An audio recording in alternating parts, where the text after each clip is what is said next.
Something shifted, not loudly, not dramatically, but quietly, powerfully, permanently. You stopped chasing. You stopped over-explaining, stopped double-texting, stopped trying to prove your worth to someone who kept acting unsure. And the moment you pulled your energy back, something inside them cracked. At first, they thought it was temporary. They told themselves you'd come back the way you always did. They were used to your reassurance, used to your effort, used to you fighting for the connection even when they gave you crumbs. But this time, you went still. And now they feel it. The silence, the distance, the absence of your warmth that once wrapped around them like oxygen.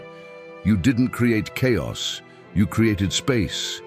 And in that space, they are starting to lose their mind. Because the one thing they never prepared for was the day you realized your worth. 1. The power shift. They didn't expect. For so long, the balance of power leaned in their favor. You were the one checking in. You were the one smoothing conflicts. You were the one sensing distance and rushing to close the gap. And they grew comfortable. Comfortable knowing you would stay. Comfortable knowing you cared more. Comfortable knowing no matter how emotionally unavailable they acted, you would still choose them. But here's what they never understood. Your chasing wasn't weakness. It was love. And when love gets tired of being unreciprocated, it doesn't scream, it withdraws. The day you stopped chasing wasn't dramatic. You didn't announce it. You didn't threaten to leave. You just changed. Your responses became shorter, your energy calmer, your neediness disappeared, not because you stopped caring, but because you stopped begging. And that's when it hit them. They felt the shift immediately. Human beings are deeply wired to notice emotional availability. When someone who once poured into us suddenly becomes neutral, it creates psychological dissonance. The brain starts searching for reassurance. Your responses became shorter, your energy calmer, your neediness disappeared, not because you stopped caring, but because you stopped begging. And that's when it hit them. They felt the shift immediately. Human beings are deeply wired to notice emotional availability. When someone who once poured into us suddenly becomes neutral, it creates psychological dissonance. The brain starts searching for reassurance. Why aren't they reacting? Why aren't they asking where I am? Why aren't they fighting for me? And slowly the ego that once felt safe begins to panic because control feels good until it's gone. And now they can't read you anymore. And nothing unsettles someone more than losing access to the version of you that used to be predictable. 2. Silence is louder than begging. They were prepared for tears, prepared for emotional paragraphs, prepared for confrontation, prepared for you trying to convince them. They were not prepared for silence. Silence forces reflection. When you stopped chasing, you removed the distraction. There were no more emotional reactions for them to lean on, no reassurance, no emotional labor being handed to them. Now they sit alone with their thoughts, and that's where the unraveling begins. They replay conversations, moments they dismissed, times you reached for them, and they pulled away. At night, the absence grows heavier. Your silence echoes in places your voice used to live. And here's the truth about human psychology. When someone feels they are losing something valuable, the brain reacts the same way it reacts to physical danger.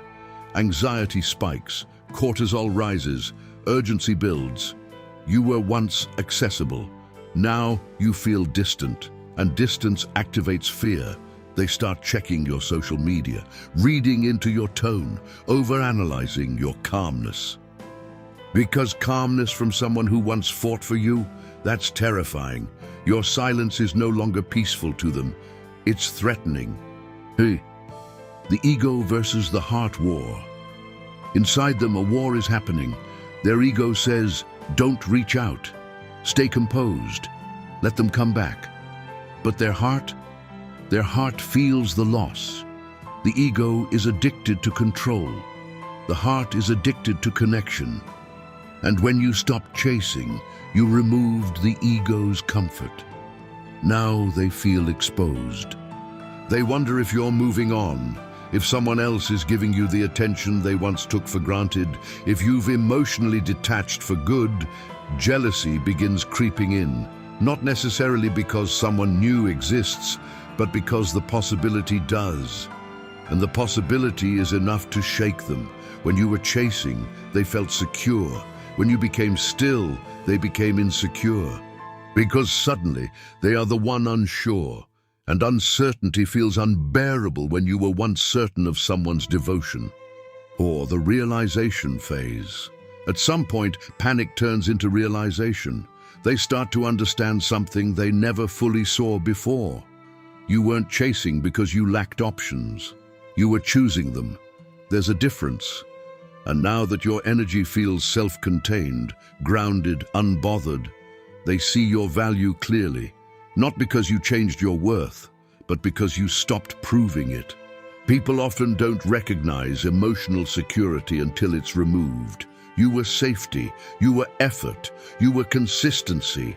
And consistency feels ordinary until it's gone. Now they miss your messages, your tone, your reassurance. Not because you disappeared physically, but because you emotionally stepped back. And emotional distance hurts deeper than physical distance ever could. Why this drives them crazy. Here's what truly makes them lose their mind. You're no longer reacting. You're not angry, not dramatic, not begging. You're steady. And steady confidence is intimidating to someone who expected emotional chaos. When you stopped chasing, you reclaimed your power, and power shifts are destabilizing. Now they are the one wondering, are they done for good? Did I push too far? Did I lose someone who would have never left? The fear of permanent loss hits differently than temporary distance. You didn't threaten to leave. You just stopped trying to convince someone to stay. And that silent boundary, that's what's driving them insane. Because now the only way to fix it is for them to step forward. And stepping forward requires vulnerability. Something they avoided for a long time. If you stopped chasing, it wasn't because you stopped loving. It was because you started loving yourself more, and that shift changes everything. Sometimes the lesson isn't about making someone realize your worth, it's about you realizing it first. If they come back, it will be from clarity, not control, and if they don't, your peace will still remain. Because the moment you stop chasing, you stopped abandoning yourself. And that is real power. If this message resonated with your situation, if you felt seen in these words, subscribe. This space is for deep truths, emotional clarity, and understanding the psychology behind connection, distance, and divine timing. You're not crazy, you're awakening, and the more you grow, the more everything shifts.